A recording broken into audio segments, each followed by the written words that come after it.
Megan. Hey, Victoria. Hey, Staffers. Hi. Hi, Welcome to the Victoria. channel.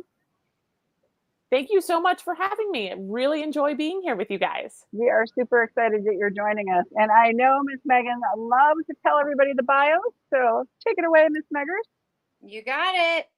Hey, everybody. We are here today with Victoria Lustig. She specializes in handling, starting, and developing young horses. Out of her home base in Lexington, Kentucky, she starts young horses from the ground up with the emphasis on solid foundations and correct biomechanics.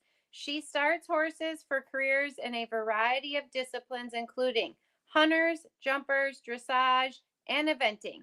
Victoria is also one of 3 head handlers in the United States certified by the Young Horse Show Series, and she travels around the country running the jump chute for qualifiers and regional finals. She also handles young horses for inspections, keurings, and in-hand classes such as Devon. Victoria got her start in horses with riding lessons and pony camp at the age of 4 and never looked back. Growing up, Victoria competed in hunter jumper shows, was a staff member and whip of her local foxhunt, and rode her horse bareback as often as she could. She graduated as valedictorian from Emory and Henry College with degrees in equine science and business administration. After college, Victoria went to work for FEI dressage rider Heidi Valk, where the foundation of her current riding and training philosophy was truly established. After almost 5 years as Heidi's assistant trainer manager, Victoria moved to Lexington and established Cloverfield LLC. There she teaches a small group of adult amateurs, as well as starting, developing, showing, and selling a select group of young horses each year. Wow, that's a lot. Tell us about how you got your start and your love for horses, and let's take it from there. Absolutely.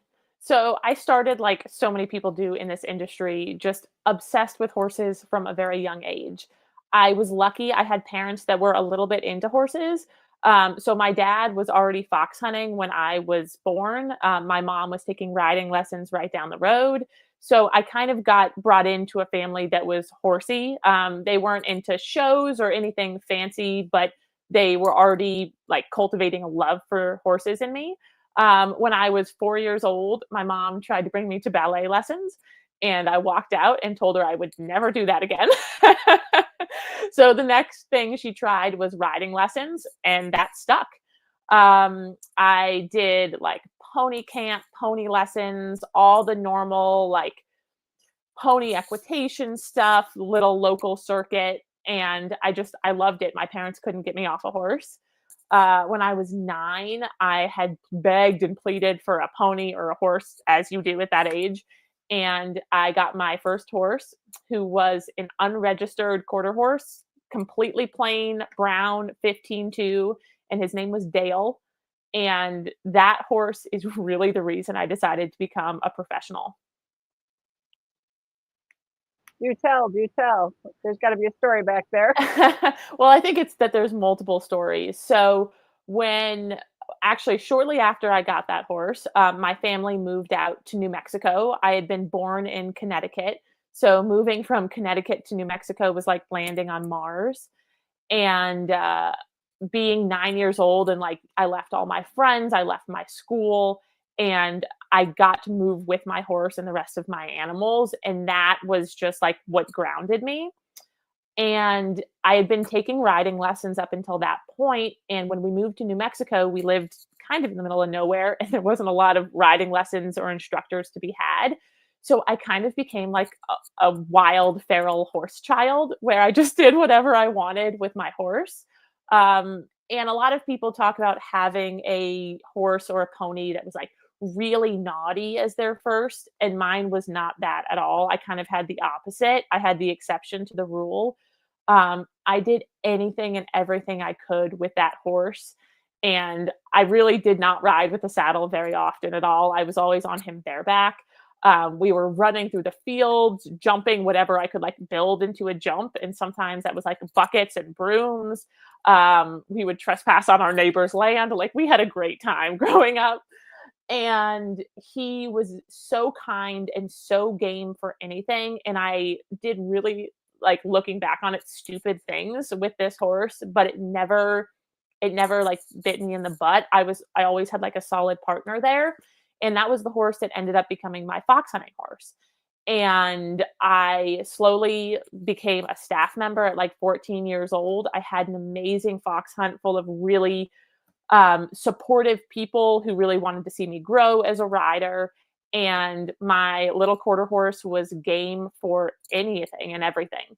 And that kind of partnership with a horse, when you're fox hunting, especially in the West, there's a lot of really rugged terrain and you're going quite fast over country that you've never seen before. And there's a lot of trust that you have to have in your horse and a lot of feel. And it's not like you're in a show and like trying to feel how to get the horse on the bit, but you're really paying attention to the animal underneath you because your life kind of depends on it. And the horse was always with me. And like there was a really solid partnership, and just the amount of love and trust and bond that I had with that horse made me want to go on and have that with other horses and teach that to other people. It was an amazing feeling that I wanted to carry on. And that was part of why, when it came time for me to go to college, the only way I told my parents I would go to school is if I could study horses. And that's what brought me back to the East Coast, because Virginia Intermont, which was my first college, was in Virginia. And that brought me back east. Okay. Oh, having problem with the mute button. So why specializing in young horses, and how old are you? So I'm 31. Okay. I didn't really plan to specialize in young horses. That kind of happened to me along the way.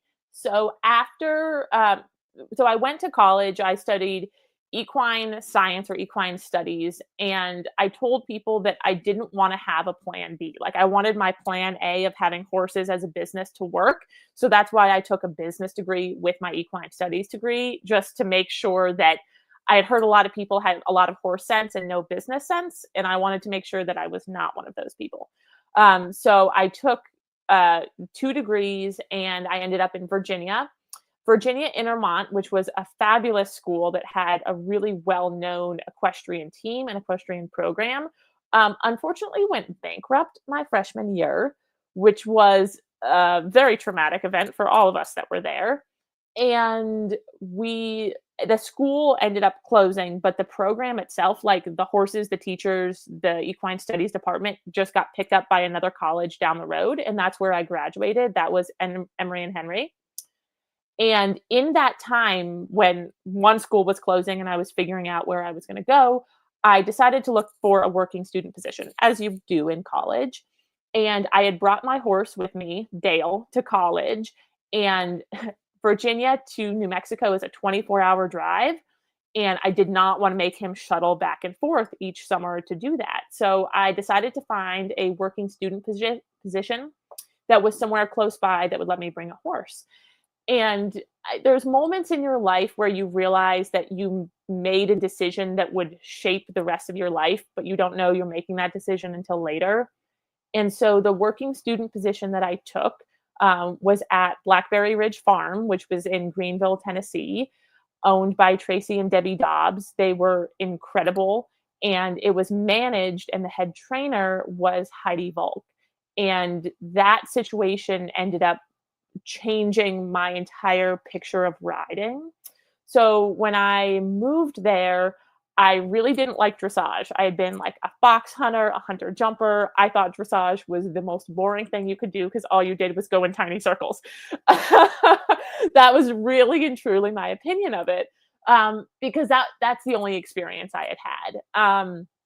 But I moved to this farm, and the farm had some fox hunting horses. They had been Irish draft breeders and Irish sport horse breeders. And Tracy and Debbie themselves fox hunted, as did some members of their family. And so that was right up my alley. I knew all about that. And Heidi, who ran the horse operation in the farm, had a basis in dressage. So I was like, well, I guess I'll try it. I'll learn. And that one summer working student position turned into me coming back every summer after that. When I graduated college, they hired me back full time as an assistant. And it was kind of under Heidi's tutelage that I began to love young horses. She was the one that kind of like funneled me in that direction. And I didn't really see it happening at the time. But again, looking back, I realized that it was a lot of her encouragement that kind of brought me to that place in the industry. So Blackberry Ridge Farm had started or had been breeding. And so they had a couple of young horses there. And the very last baby that they had bred was born like 3 days after I started for the first time with them. And so I was there when the foal was born, and I quickly became very attached to him. I mean, who doesn't get attached to foals? And so I got to like work with a little tiny baby, and they also had a 4-year-old and a 5-year-old. So just as part of my daily duties, I had to interact with these young horses, and I pretty quickly got put on the young horses. Heidi is an incredible rider, but was at the point where she just didn't want to sit on young stock anymore. So I joked with people that I was like the test ride dummy. But that's what you're supposed to do when you're a working student and you're 18 years old. And I just thrived. I thought that it was such an important part of that horse's life, that moment of getting started. And I kind of got hooked that first summer, and every year that I went back, I learned more and more and had more and more opportunities to sit on babies. I love it. I used to breed horses for a long time, and yeah, you definitely kind of get attached to the little monsters. You do, It's and so monster is much the correct fun. word. Yeah, I mean, they're not born with manners, and so part of the job is to teach them manners. You know, you teach them to lead and stand and pick up their feet and, you know, do all the things because they're not born with that knowledge. Yeah, Yeah, but they're so much fun. And yeah, you know, the younger you are, the easier it is for you to start the young horses because you're at the strongest point in your life. So I'm not absolutely. surprised that she opted out at a certain age, I'm sure, and was Yep. appreciative of having you over there. So, you did you say that they did a little fox hunting at that? Yeah, Or they they had did. a okay, so were you able to hunt your horse at all? Yes. So I obviously brought my horse Dale with me, and they not only hunted themselves, but the farm was a beautiful several hundred-acre farm. So we ended up hosting the fox hunt as well. We would put on the opening and closing hunts each year, which was, a big to do, big party. Lots of people came. So I was able to hunt my horse at the time. I'll get to the extra horse later. Um, and I would often ride some of the young stock. Again, it is everyone's least favorite job to bring out a young horse to its first show, first competition. First fox hunt can be very exciting. So that was often my job as well. And so I told you that there was a foal born my first year as a working student. Well, as timing would have it, when I got out of college, that baby that had been born there was now 3 years old and ready to get started. And that was truly the first horse that I started kind of by myself, meaning I was the only one riding it, but I was under Heidi's guidance. Um, and that horse's name was Connor. And he was the very first one I got to do from the ground up, all of the steps, the lunging, the groundwork, the first sitting on, the first trot, canter. And I absolutely fell in love with him. And I know part of the danger, honestly, of being a horse trainer is you end up falling in love with some of your client horses. This one was special because I had raised him from a foal and we had a special bond from the beginning. So a very unwise financial decision was I bought him when I graduated college. um, and it was a moment where he had been for sale. We had people looking, we had people interested. And it dawned on me one day that if I saw this horse leave to go be with another owner, I was going to be devastated. So I ended up buying that baby. And so Connor, or his full name is Tully Max Graffiti, is mine. And then I had 2 horses, which felt like another poor life decision because I barely had enough time to like eat or sleep during the day, let alone manage 2 horses.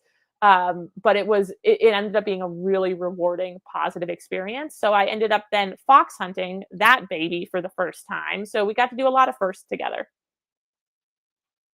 So what kind of horse was he? What were they breeding down there? So he was an Irish sport horse. So his dam was Irish Draft. His sire was Holsteiner Concerto Grosso, and his show name Tully Max Graffiti. The graffiti is intentional because when that foal was born, everyone was shocked because he was out of a bay dam with the tiniest bit of white on her forehead and 2 like tiny white socks, and he came out chestnut with full chrome all the way up, all 4 legs, 2 belly spots, and a big white blaze. So he turned out to look like someone had like graffitied a horse, and it was the most white they had ever had born on a foal. And it was some recessive gene that came out. So yeah, he is a very funny colored Irish sport horse. That's awesome, though. I love the Holsteiners, and I'm familiar with Concerto Grosso, so I bet your horse can jump from both sides of his pedigree. Absolutely. Probably was fun to fox hunt then. Oh, he was so much fun to fox hunt. He has that Irish, like, bold, super forward, nothing freaks him out. Just like, yeah, our problem fox hunting was not the bravery. It was making sure that we like stayed ourselves in check and didn't just run through the whole field. But he enjoyed it so much. Does he like dressage, or do you jump him mainly, or what do you do with him? So now he does a lot of dressage and a little bit of jumping. He is my horse that I've never felt the need to show. It's an odd thing about me as a professional is I didn't get into this to like go make my name in the show world. I don't need to win a bunch of ribbons. For me, the development of just the horse, no matter what they're going to do in life, is really, really important. Like that's where I really like to hone in on. So I don't show him. I get a lot of questions about that. Like, oh, you don't show your own horse and you're a professional. And I'm like, first of all, it's very expensive to show your own horse. I would way rather have other people pay me to show their horse. And Connor doesn't have to do anything. Like he doesn't have anything to prove to me. So we do a lot of dressage. Now, after working with Heidi, everything that I start, everything that I develop has a basis in dressage. Even if that horse is going to be a jumper, it all starts with a dressage base. So Connor does a lot of dressage with me. We do a fair bit of jumping, trail riding. We just do a little bit of whatever. I have so many questions. I want to start back though with your bio, and it says in the bio, head handler, like this young horse series. Can you elaborate? I have not heard of that. I want to know more. Yeah, absolutely. What does it entail? And do you like wear a bodysuit and like a face mask? I mean, like let's talk about the nitty gritty of inspections. Like, I mean, these are young horses, like 2. Like, yeah. So I knew. So let me back up a little bit. After I graduated college, I spent almost 5 years at Blackberry Ridge Farm working under Heidi. And Heidi retired from the farm and kind of retired from horses in general. And the farm radically downsized, and it just didn't make sense for me to stay there anymore. And at that point, I was really certain that I wanted to do more with young horses. So I'd gotten to start a couple of horses at the farm. And it was something that I enjoyed so much. I knew I wanted to do more of it. And when I went to find another job, because I didn't think that I was going to work for myself, I was going to go find another farm to work for. I wanted to make sure that like 50% of my time was going to be dedicated to working with young horses in some capacity. And I went to find a job and honestly couldn't find anyone who would either hire me or who had a job description that fit what I was looking for. And while I was in that kind of limbo state of figuring out where I was going to work, I had a couple people in the area that I was in Tennessee find out that I was unemployed and be like, oh, I have this 5-year-old. Can you just come sit on it? I was like, sure. I need some way to make money. And it started to just trickle in, one person here, two people here, and pretty quickly I had a pretty good number of clients without even trying, just by being in that area. And I had this like dawning realization that, oh, maybe I could work for myself, maybe I could run my own business. And once I decided that's what I was going to do, I wanted to move somewhere where there were more sport horses, more breeding happening, something where I was going to have a constant influx of young horses and other people that wanted to be around young horses, wanted to show young horses, etc. And that's what brought me to Lexington, Kentucky. And the thing that brought me here for the very first time was the Young Horse Show series. So there's not many show series. In fact, I would say there is none other than this one show series that specializes in young horses. So for the purposes of the Young Horse Show series, we define a young horse as a yearling through a 5-year-old, and we have classes for yearling through 5-year-old. And I had found them just by like Googling young horse shows on the internet. And I didn't know about them before I had done that Google search. And I just started to follow them. I started to look at the class results, who were the riders, where the shows were being held, anything I could do to like carve out a niche in this tiny niche of an industry. And I saw at that point that they were hosting a show here in Lexington, Kentucky at Spy Coast Farm. And I was like, hey, this is what I want to do. Like, let me go drive up and watch this show. And Spy Coast is an incredible venue to just walk into. I mean, just walking in, you're kind of overwhelmed. And the show was unlike anything I had seen before. So there are classes for conformation, like at liberty movement, and then a jump chute. And then there's all the under saddle classes. So they have like under saddle on the flat, they have dressage classes, and then they have over fences classes. The show series is done really differently than any other show we're used to here in the US. It's a little bit based on European models of young horse shows. And the thing that struck me first was that it was really friendly to young horses. And anyone that's had a horse that is under the age of 7 that has tried to take it to a rated show knows that those are not really friendly environments to young horses. There's so much going on. The judging can be pretty harsh if you're sitting on a 3-year-old and it's their first show. And it just can be really discouraging from wanting you to bring your baby out until it's like perfect and ready to go. And the Young Horse Show series is made for young horses. So if your young horse gets off the trailer and it's screaming its head off and running in circles, no one looks at you funny, right? Everyone's dealing with that. I went and I watched the show. I really enjoyed it. I got to see some breeders. I got to see the other people who were riding young horses. Again, not many people are taking 3-year-olds to a show. So I wanted to meet who are these other crazy people. And when I ended up moving to Lexington, I got involved with the founders of the Young Horse Show series, kind of just by hanging around and like introducing myself and telling them what I was interested in. And they're always looking for people to be part of the crew that run the jump chute and handle the young horses. As you can imagine, that's a very specific job, and not many people want to do that. I found it absolutely exhilarating, but I like the young horses, and you have to be able to go into those situations with a lot of confidence and a lot of calm, because those horses are coming in and a lot of them have never been off the property before. We do accept stallions, so we will get like yearling stallions handed to us. That's always fun. And we present them in front of a judge. So the owners don't actually handle them. This is not like a normal young horse or in-hand class where you either pay an individual handler or the owner itself handles. We have all professional staff, and that's part of the benefit of the Young Horse Show series.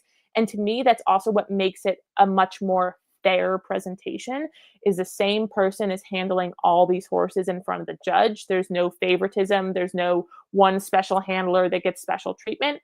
This is an owner hands me or one of my coworkers a horse, and we will stand it up in front of the judge. The judge will give remarks about conformation. We will walk the horse on a triangle, just like a normal sport horse triangle. But instead of jogging the horses in hand, At that point, after they're done walking, we let the horse trot and canter loose. And the Young Horse Show series is set so we are in a smaller enclosed arena. There's specifications for each show. But essentially, there's no way for the horses to run away or jump out or anything, but allows them to trot and canter naturally. And you get to see a lot more of the horse's movement. And then we also have a jump chute set up. I won't get into the exact specifications, but it means that 2, 3, 4, and 5-year-olds can all be shown through the jump chute. There's no previous experience required. We've had horses that never jumped a pole the day in their life, and they can come in and win the jump chute class. And it's just so you can see your horse's natural ability before it's started under saddle or over fences. So I have a question about your approach in starting horses. So I used to love starting horses, and I've talked to a lot of trainers. Some trainers prefer to be totally alone, which I think is unsafe, but if you have a process and it works for you, go for it. My process is I always work with another rider, and now I'm on the ground. I'm not the rider in the saddle. I used to be the one in the saddle, but like we lunge them with a person on them, and then we have a horse that they follow, right, to start them out. Do you have and then I've heard lunging versus ground driving. Yeah, tell us a little bit about your process. Yeah, so everyone that you talk to is going to have a different process. And I will tell you that my process works for me and has worked for the dozens of horses that I've worked with. But I'm also not going to sit here and say that anything that is not like what I do is wrong. So this is just what works for me. And I do follow a pretty specific process with each horse. I am a person that believes in not having any holes in the foundations of the horses that I start. And that's something I really believe in. And for me, no holes in the foundation means I will go through every step with every horse and wait for the horse to kind of tell me when we're ready to move on to the next step, but every step will be followed. So I like to start all of my horses just kind of like the first day I do an evaluation. I'll just have them walk in hand with me, like around an arena, around a round pen, and I just get a feel for the horse. And that is something that also helps me when I'm handling horses for inspections or for the Young Horse Show series. Like, you need to feel the horse next to you. Is it concerned that day? Is it panicked? Is it lazy? There's a lot of feel and reading of the horse, and that kind of dictates how the training is going to go. So that first day I evaluate a horse, I'm really there to learn about the horse, to figure out how are they responding to me? How are they responding to things happening around us? I have a rule that I will not start horses unless I'm in an enclosed space of some kind. I've had people that are like, oh, I have like this flat dirt arena, but there's no fencing. And I tell you, I'm sorry, that is an absolute no-go for me. It is such a safety issue for me that I have to have an enclosed space. Now, that can be an indoor arena, that can be an outdoor arena, that can be a round pen. I'm pretty flexible. It doesn't have to be like the most perfect footing and the most perfect arena, but it has to be enclosed. And that's just like an absolute must for me. And then when I get a feel of the young horses, the first thing I do teach is lunging. And I don't force them to be in tiny little circles. I believe in like letting them, if it's in an arena, we'll use the whole arena at first. And that is for me to get the horse to respond to my voice commands, to respond, to move forward, whether that's the pressure of a whip or the pressure of just clucking forward. They just need to have the basis of move forward and whoa, and just kind of start to pay attention to me. I don't do a ton of lunging, and I'm not a person that believes in just like lunging to death. We don't lunge until the horse is tired. If I have to do that, then I haven't done my job right. For me, lunging is a tool, and it helps me start to see how balanced the horse is, right? The whole time we're starting, I'm evaluating the horse, and I'm thinking, okay, I noticed that this horse has a great left lead canter, but the right lead's a little harder. Young horses, just like people, we have one side that's dominant. Young horses will come in, one direction is easy, one direction is harder. That is 100% normal. But I just start to take note of all those little things as we're going on.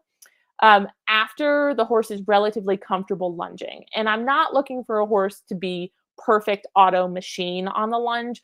I'm just looking for them to be relaxed, comfortable, confident, and willing to take a pretty good, um, willing to pay attention to me, whatever we're working with that day. And then we can move on to the next step. For me, the next step is teaching them to ground drive or long line. There's kind of different terminologies. So I start getting them used to having a saddle pad on, then we'll add a surcingle, and initially we'll just lunge in that. So they get used to the feeling of there's something on my back, there's something around my belly. When they're comfortable with that, we move on to adding a bridle. And again, each of these stages, once the horse is relaxed, we moved on to the next one. And some horses, it's the first day they wear a bridle, no problem, they're an old pro. And some horses, it takes a week. I call it dragon face, where they're nom nom nom nomming the bit the whole time. And we'll just wait until they're comfortable. Each horse will move at a slightly different pace. And it's important to me that I follow that pace that they're dictating. I do sometimes have owners that get a little bit impatient, right? They're like, "Oh, well, it's so quiet. Like, why don't you just sit on it now?" I'm like, that's not how this works. That's how we end up with problems later. So after we introduce the surcingle and horses are pretty confident wearing that, they're confident wearing a bridle, then I start with ground driving, and that's where I will run lines first from the halter. I don't like to put any pressure on the bit until the horse is kind of comfortable with the idea of like turning from pressure. So we start with just a halter on, and I'll run the lines from the halter through the surcingle, and then first over their back, so they're used to the lines. Then there'll be an outside line and an inside line. And that is the point that I start introducing kind of the aids, as we would call them. So the horses are learning to stop from my voice command, but also from a little bit of pressure. And then they start learning to steer and turn and back. And that's also a good desensitization to have them have lines, around their butt, lines flapping. And I find that really helps later if a horse ever gets tangled in a rope or something happens. If they've had some ground driving experience and they've had those lines on them, they tend to be much more relaxed about weird things flapping on them later. Once the ground driving and the steering and the aids are there, I will start adding weight over the horse's back. And I really do that slowly and systematically, where they get used to having a mounting block. I do like to mount from a mounting block the young horses, by the way. Some people like to have legs up on the young horses. For me, I acknowledge that a lot of these horses are going to adult amateurs who probably want to use a mounting block to get on their horse. So I start with a mounting block pretty early. All the normal desensitization things, where I climb up the mounting block, I climb down the mounting block, I jump off the side of the mounting block. All the like weird things that could happen with mounting blocks, I make sure they're comfortable with. And then I start adding weight. To the question of do I start it alone or with people, in general, I always have a ground handler. I do think that that is helpful and safer. And I also do it because I need someone on the ground to back up my aids. And I think if you are alone, sometimes you run the risk of you add an aid and then you add it again and again and again, and the horse doesn't respond, and you're kind of stuck. So having someone on the ground means you have someone there to reinforce your aid. Usually it's the aid to go forward with young horses. Now, there are a handful of times where I have had someone on the ground, but asked them not to be in the arena with me. And just, it's my like, please make sure I don't die today person. But there are horses, again, it's just a handful, where they are so distracted by having someone on the ground next to them. They want to bite that person. They want to interact with that person. They're pushing them around. They are not paying attention to me on their back. And again, that's a rarity. I think I've done it like 2 or 3 times where I knew that the horse was not going to be a flight risk, like we weren't going to leave the area or bolt. But I knew that if I had someone in there, they were going to pay more attention to that ground person than me. But in general, I always have a second person on the ground. I do start with lunging under saddle, and that just like helps them go forward, move off my aids. I generally actually don't have a person that I then follow around. Once I'm off the lunge line, I do have that it's me and the young horse. And if I need to move forward, I'll have that ground handler in there helping me move forward off the lunge line. But yes, once we're off, I don't really add like following another horse until I know that baby can steer, turn, stop by itself with me, and then we can add buddies later.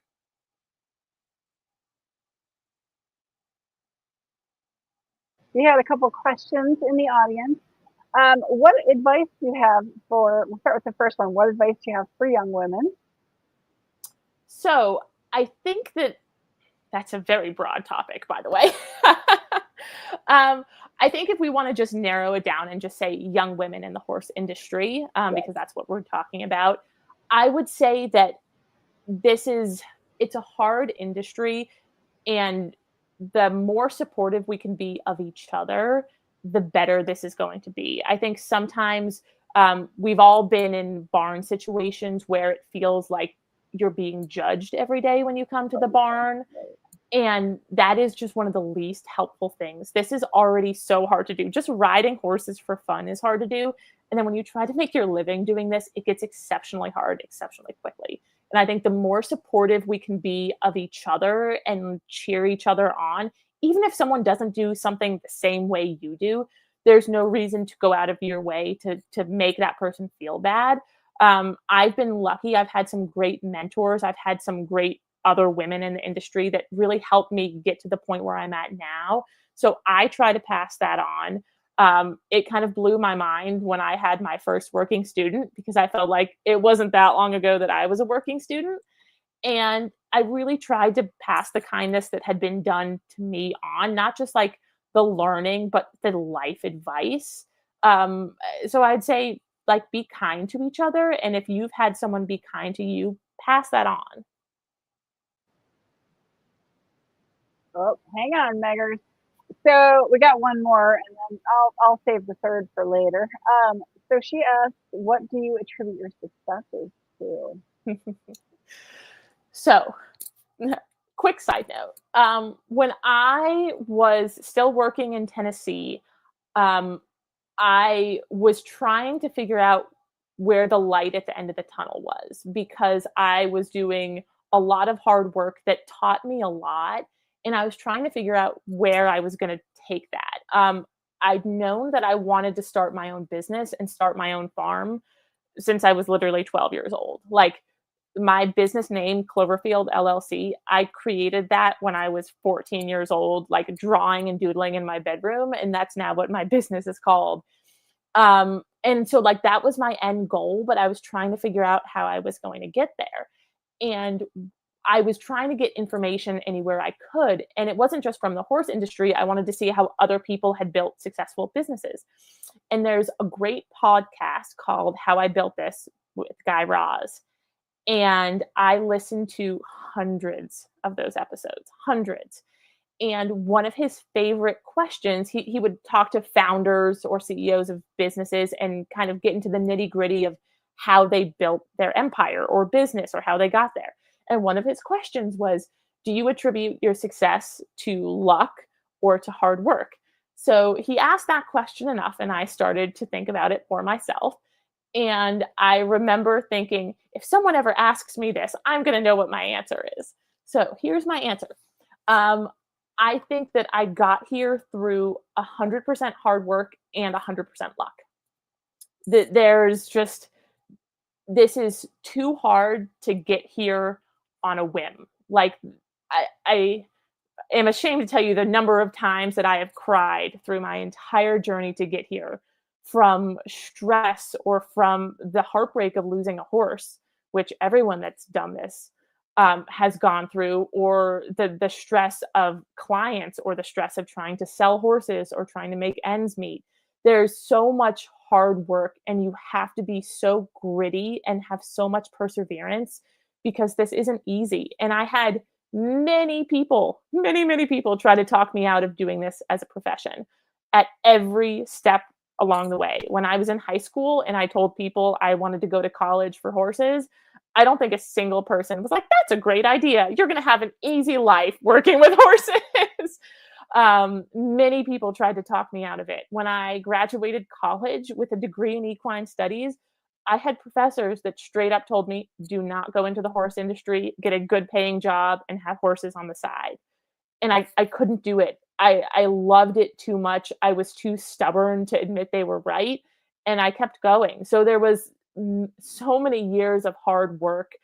And then the lucky part was that I met some really great people along the way, and some of it was just lucky breaks. And I don't think I'm that successful. I don't think I've reached the pinnacle, at least I hope not. I still have a lot that I want to do and need to do, but I think that it's a combination of working really hard and getting lucky, and that's how you just keep going. Okay, great answers. But is it worth it? And do you regret anything? Mm. It is absolutely worth it. I, on a daily basis, pinch myself that today my work is I get to like create a lesson plan for one of my adult amateurs and we get to ride through it. Or I have several really nice young horses that I could have only dreamed of. And people want me to start them, like me of all people. They're sending their nice young horses to. So I still have days where I pinch myself.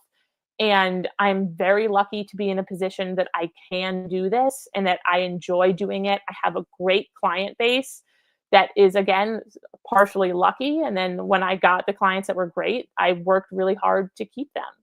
And I don't regret anything that I've done so far. In fact, even the parts of my like coming up in this industry that were hard and that you work for days at a time, you don't get a day off, you're mucking stalls. In those moments where you're like, I am physically and mentally drained, if someone told me that to get to where I am, I'd have to do it again, I would. And I think that's what makes horse people crazy is we would do it again.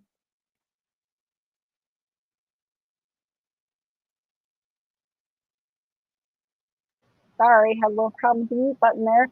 So you talked about you had a backup, you did a minor, right?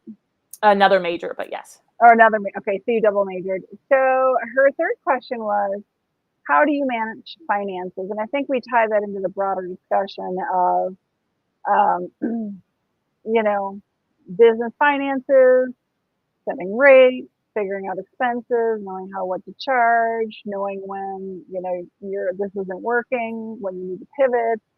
I mean, it's a lot to talk about. And I don't know if Megan wants to chime in here at all with a question, but, Linda asked, how do you manage your finances? Well, that's a broad question, and I'm not really sure exactly what she means, but do you go out and do you have a business plan that you have written out? Do you know what you need to do for your break even, where you need to be in order to start making a profit? And I see Miss Megan's chiming in, so and ahead, my question is, did the college degree in business help you? Like, did it help make your business successful? So yeah. And do you have a business plan? Tell us about that side of it. You don't have to give us numbers, right, in what you're making, but how's it going? Because what was it last year, Stephanie? Eliza Sidner. Did you read that, Victoria? Yep, I sure did. And that's part of Barn Besties, right? Is that we find that there's a decline in the industry, and we wanna, and like when you first came on, you discussed business is not a strong suit for horse people, right? And so we just threw, I think, about 5 questions at you. So good luck. Okay, so I'll try to sort through them. If I forget something, just remind me. So I am going to say something that is some of the advice that I give when I have young people like coming into college that ask me, should I get an equine studies degree? And if anyone from my alma mater is watching, they may not be very happy with me. But my very, very real advice is if you have to take out student loans to get your equine studies degree, do not do it. Point blank. Equine studies, if you do not have to take out loans, can be beneficial. And I really think that college as an entity, as an institution, is really important for a lot of young people. It's kind of that middle step between leaving home and jumping out on your own. and you have peers and you have support and you have a community. And so that college experience is important. But if you're going to college just for an equine studies degree and you have to take out a significant amount of student loans, don't do it. The industry is not particularly fond of having an equine studies degree. So, for example, when I left my first employer and I was looking for a job, I saw ads that said, we do not want equine studies degree. Equine studies degree need not apply. Like I saw that outlined and people were not interested. So I left it off of my resume, or I would just say I had a business degree and I would leave off equine studies. I talked to some people in the industry about why is that? Like, why don't you want someone that has a college degree in this? And in the end, it seemed like a lot of employers were coming back with people who had equine studies degrees expected more out of the job than coming in at like the base level, coming in as a groom. They felt like if they had a degree, they should come in as an assistant trainer or a trainer. And our industry doesn't really work like that. This is still a hands-on, you have to prove yourself. Just because you have a piece of paper doesn't mean you know what you're talking about. So I don't know if that in itself is completely fair, but that's what I ran into when I went out into the job market with my degree. Now, I did learn many things in that equine studies degree that were really valuable, and I learned things from my business degree that were valuable. I was able to merge some of those. So I did have a great class called Equine Business Management, phenomenal class. And it did really merge the two things that I was learning about, both the like barn management side and then the financial management side. In my business degree, I took multiple accounting classes. I took business law classes. We took some strategy classes. That gave me kind of like an entree into how I would run a business. And I did actually write a business plan as part of my equine business management course. And I have kept it with me all of these years. It is still sitting in my bookshelf. There were elements that I did end up like tweaking and changing, especially when I got into the real world. And I was like, wow, that was a very optimistic number I threw out there that first time. But it was a pretty good basis for how I was going to go about this. I am a very like thought out person. So when I went out to do an equine business on my own, I did have a like, okay, this is the basic amount of money I need to just like eat and make rent every day. And again, being the very unusual perfectionist person that I am, I had actually been keeping track of my finances since I left college. So I had a running spreadsheet of what I made every week and like what I spent every week, which was very, very meager in the beginning, let me tell you. And I also want to be really real here because sometimes working in the industry gets pretty, everyone just thinks it's like a dream job. And in the beginning, I graduated college again. So with 2 degrees, I was top of my class. And the amount of money I made the first 2.5 years out of college was not enough to support me. And I had to ask my parents for money. And that's just me being really honest because I want other people, if they're in that situation, to know they're not alone. My parents were not thrilled about this, but they were supportive enough to at least keep me eating. And I was living with like 2 roommates in a really rural town. I never had time to leave the farm. Like that was really like the bare necessity. And I couldn't make ends meet. Like I was still asking my parents. That did change as time went on and I got a raise and was able to like pay most of my own bills most of the time. Very exciting. And so that's all to say that I kind of knew the bare minimum that I could live on. So when I went out into the world, I did kind of some back of the hand calculations of, okay, well, if I get this many rides or training sessions or lessons a week and I charge this much, then I'll be good to go. I did start out charging a very low rate, and I had some people really question that. But for me, it was like just to get my foot in the door, just to get someone to take a lesson with me, let me sit on their horse. And I quickly learned to raise prices in a way that didn't make people upset, but then did actually like allow me to build a business and have some savings. So as I went on and I got more clientele. And by the time I was in Lexington, within my first year, I had a waiting list. And at that point, I felt like I could raise my prices a little bit. I could be a little more selective on who I continued to take as a client, what young horses I took in. It just allowed me to have a little bit more freedom. And I've thought a lot about the financial aspect of this industry because we don't talk about it a lot. We go to horse shows and we see people throwing around a lot of money sometimes. And if you're not one of those people with a lot of money, it feels really intimidating. And we see top riders with top horses who are, don't get me wrong, excellent riders, but they have a lot of access to natural equine talent. And it makes the people who don't have that feel like if you don't have that money, you're not going to be able to make it. And that's not really the case. You just have to think outside the box. You have to be a little bit scrappy, and you have to take on the jobs and the horses that people don't want. And I think your job as like an upcoming trainer or rider is to be able to produce horses that are better than you can buy. And that's how you usually move up. You're not really going to be able to buy the next best thing, but if you're a great rider, a great trainer, you can help produce it. I love that. There's so many things I love. And the fact that you have a business plan, very few people have a business plan. My mom was like adamant. I was like, I don't like college. My goal is to make it to the Olympics. I want to be a horse trainer. That's all I've ever wanted to do since I was 8 years old, right? Same as you. And I wrote a 45-page business plan. I love to go back and read it. I've reinvented myself like at least 5 times, but I think it's so important to go back and be able to change it, modify, and it just gives you a guideline. You don't have to follow it to the T because life isn't that way.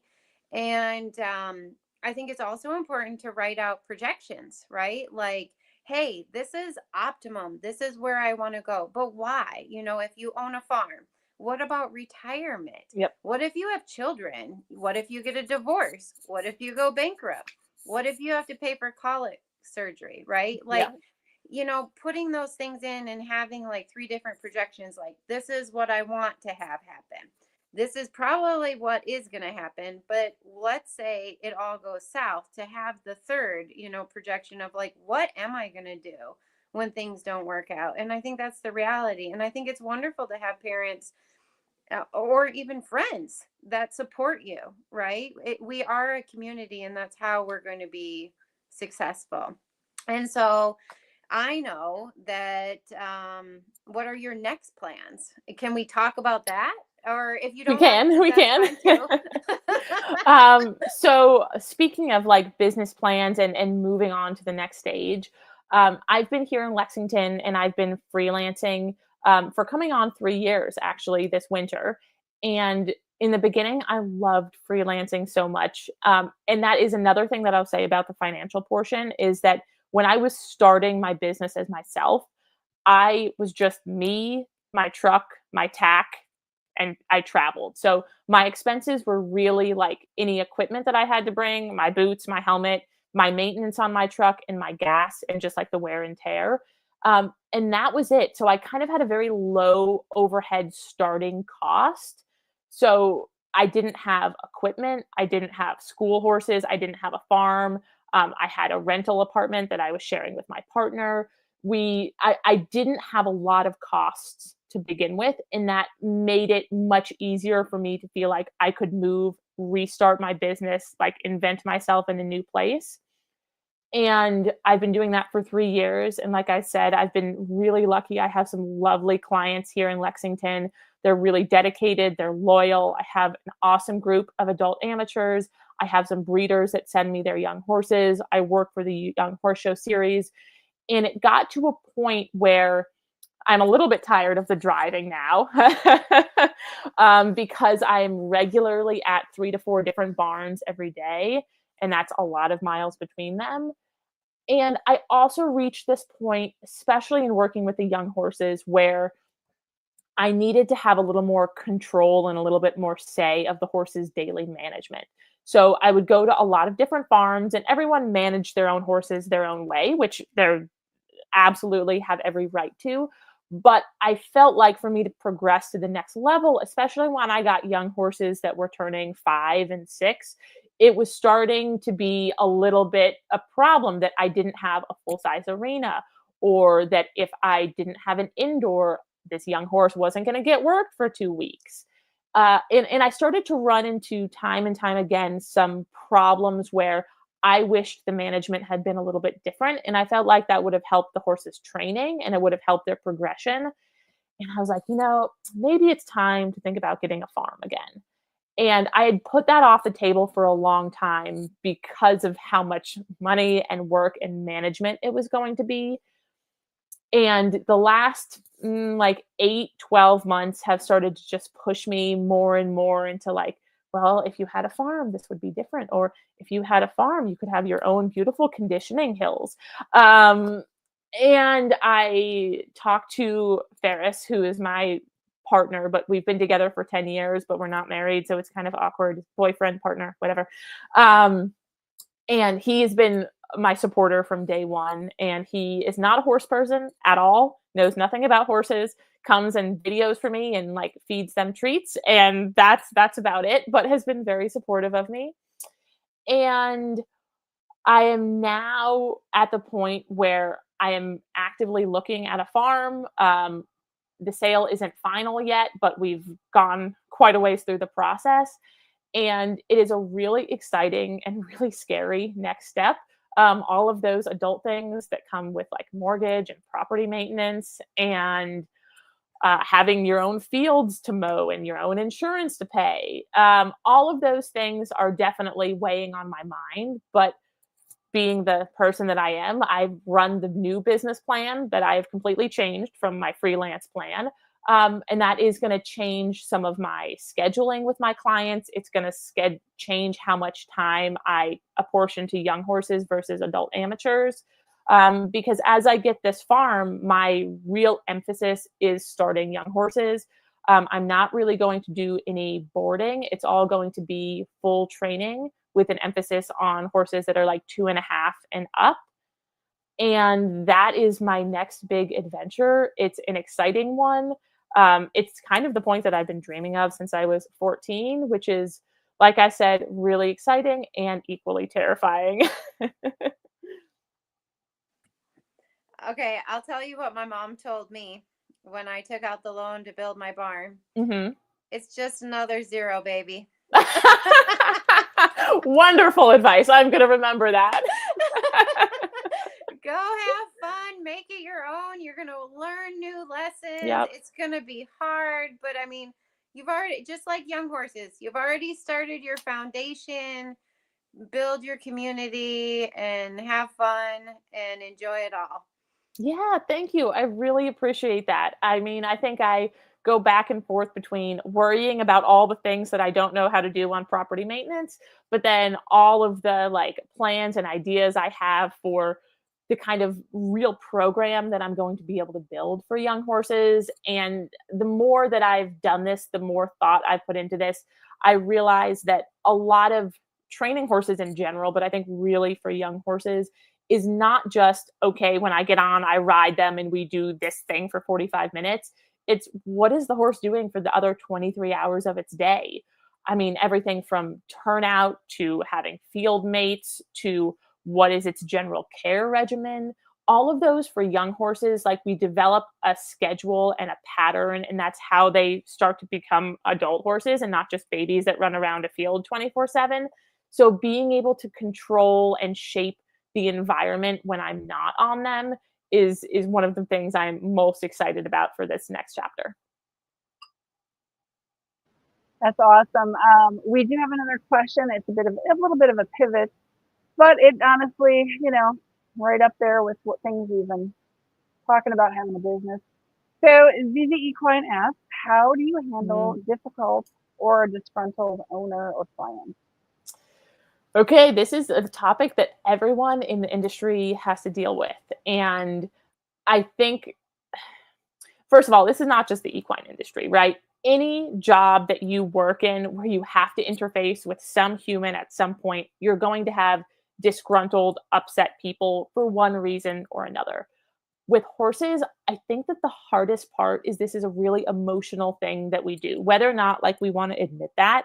Um, when we are working with horses, when we own horses, we're really emotionally connected, right? I told you guys that I got into this because I had a really strong bond with a horse that made me love this. And we have to remember that when people are getting upset, they're usually coming from a place of feeling some kind of emotion around this. And I have, like anyone, dealt with a couple of disgruntled and upset owners for one reason or another. I've dealt with anything from clients who feel like I am not giving them their amount of time, right? I'm spending more time with their other friend who's a client of mine, and why don't I have some more time for them? Or um, I have multiple clients and I don't dictate which shows they go to. They can show whenever they want. But if I have three clients showing at one show and one client showing at another show, I have to go to clients where there's three on one showground. And that's been a problem. So, and people feeling like their horses aren't progressing fast enough, aren't selling fast enough, very difficult. And I think that my general advice, because every situation is different, is you have to know your owners and your clients, because each client is reacting for different reasons, just like horses react for different reasons. So you have to understand, oh, okay, this client is really upset because she's feeling like she's not reaching her goals. And that's why she's lashing out in this way. I think the first thing you have to do is not take it personally, which is really hard because we do this because we love it, right? We are very personally invested. I'm personally invested in my client's success, in my horse's success. So I think the first thing is to like take a breath and take a step back, because I have never found that escalating the situation makes it better. And that goes for young horses, even when horses are being dangerous or bullies or whatever. It's same with people. Like if you get up in their face and you yell and you scream, that does not make the situation better for anyone. So my first thing is I try to de-escalate. I want to see where this person's coming from, why they're feeling that way. And then if I need to explain, no, this wasn't personal, this was a business decision, I just didn't have time, it has nothing about the fact that I don't like you or I don't like your horse. I really think it's important to address the underlying concern, because sometimes when someone presents something as being angry or upset, our first reaction is, well, fine, if you don't like me, you can go somewhere else. And I think we have to just acknowledge that we feel that way, and then be like, oh, actually, I know that this person is dealing with XYZ. So I take a much more psychological approach than just if it's a difficult client, I don't work with it. That's not it at all. I try to see where they're coming from. I try to find a solution that works for everyone without putting myself out. But I want to acknowledge that this client has a very real need or feeling, and we deal with it that way. So I'm going to grab in there on that topic. What's your break point, your cutoff point, where you've tried to work with a client, you've compromised, they say they compromise, maybe they haven't, whatever, however, what's the decision point for you, where you say, you know what, it's okay, we need to just go ahead and part ways? Yeah, so I haven't had to do that frequently, which I consider myself lucky for. Um, Honestly, one of the biggest breaking points for me is a client that's not invested. So I am I'm pretty lenient on my, like, let's say, cancellation policy. We'll go on that for a second.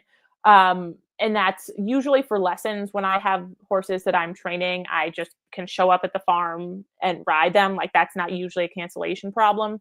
But like if someone's horse turns up lame, or they lost a shoe in the paddock and they're just like three-legged lame coming in, I don't get angry. I don't charge them. Like that's a very like real excuse. I've had clients, and the one client that I have fired was just someone that was really not invested, that would just forget that we had a lesson when I was already driving there and I was 20 minutes away, or continually would bump lessons because, oh, they actually wanted to go to lunch with their friends that day. Or they totally forgot, but the farrier hasn't come yet and the horse is really lame. And it was something that happened over and over again where I knew that I wasn't a priority, the horse wasn't a priority.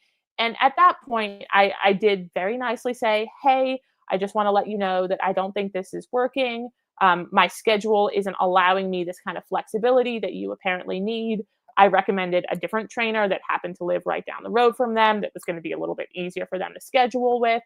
And that actually was fine. So for me, it is usually a lack of investment that I'm just like, if you're giving me nothing to work with, I can't work with you. And that for me is just like an absolute game changer. Um, if I have really strong disagreements with someone about horse care in a way that I just feel like the way the horse is being cared for isn't going to allow us a productive lesson time or a productive training time. And sometimes it's not even that I think it doesn't rise to the level of abuse, right? I'm just like, this is not a productive situation for this horse to live in, and we can't expect it to perform for you or for me if this is the situation that's happening. So those are kind of where I draw the line. I haven't had clients that got nasty or angry or verbally abusive with me. I haven't had to deal with anything like that. But I've also been pretty careful about the clients that I take in. And I'm at the point where I will now like reference out clients. So if I know this client was in this area and I know a trainer in that area, or I know a vet or a farrier, I will kind of background check my clients and say, hey, do you know anything about this person? Not that I need to know if they're a great rider or they have tons of money, nothing like that. Just, is this an upstanding person? Do they treat their horses well? Is this someone that I want in my barn, in my situation, in my community? And I think that's hard to do in the beginning when you're just starting or you're just moving to an area. But as I've gotten used to being in this area, I've made friends, made connections. That is something that I will do, is just check up on people if they inquire for my services. I think that's great advice. I didn't used to look into references in hiring people, Yeah. same as clients, and I definitely think you should. This just made me wonder about, let's say you have a colleague that has a horse in training, and now all of a sudden the owner is giving you a call, and what would you do in that situation? Okay, so I had kind of the inverse of this happen recently. I had a really great client here, and they had a young horse, two young horses actually, at their farm that I had been working with for some time. And the farm itself was shutting down, and the two horses were owned by an out of state owner. And I, because I don't have a farm yet, didn't have anywhere to put the horses. And so I worked with the management and the owner of that horses to find them another situation. So there was a local trainer in town, someone that I know, and essentially I handed the horses over to her. I gave her the full training history. I told her, this is what the owner's been like. This is what the horses have been like. This is what they've done. I showed her videos. I was really transparent in trying to make it a good like handoff experience. And for me, that is just good horsemanship. It was someone that I knew, but I wasn't like best friends with them. But for me, I said, I want the horses to have the best experience. I can't take them. I want them to go to someone else, and I want them to have a continuum of care so that everything they experienced at one farm, they go to another. Now, having the inverse happen, and I have to say, the horse world is really small. I have learned that you do not want to burn your bridges. And I think that's the professional thing to do, to say, okay, if you have a client that is coming to you, you know they've been training with someone that you know in your area. I think it's a valid question to ask. Oh, why are you leaving? And what terms are you leaving on from the other trainer?